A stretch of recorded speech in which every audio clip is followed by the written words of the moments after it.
Hi there, this is just a quick video on what it looks like to be using Invoices when it's integrated between Zoho Books and Zoho CRM.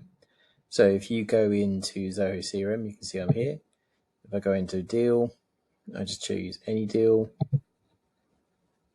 I can see on the left I've got a Zoho Finance element.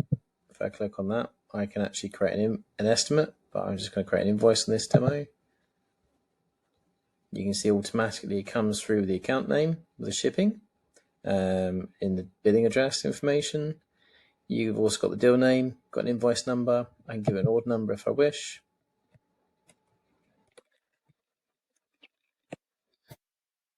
Invoice date, I can also set my terms. And I can also set my due date as well if I wish. So if I was to set 20th, let's just put it on the 24th, you can see that automatically it gives me 30 days. Won't let me do that because it's in the past. So if I do that on the 29th, automatically based on the terms it's set my due date.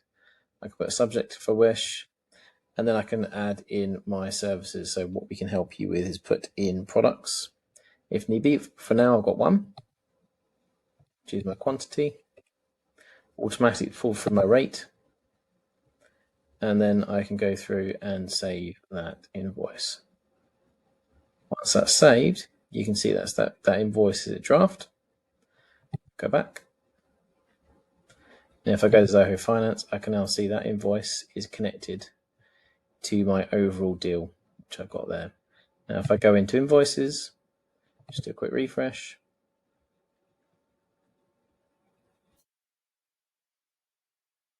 Now see that I've also got my invoices in here, and that is connected to my customer.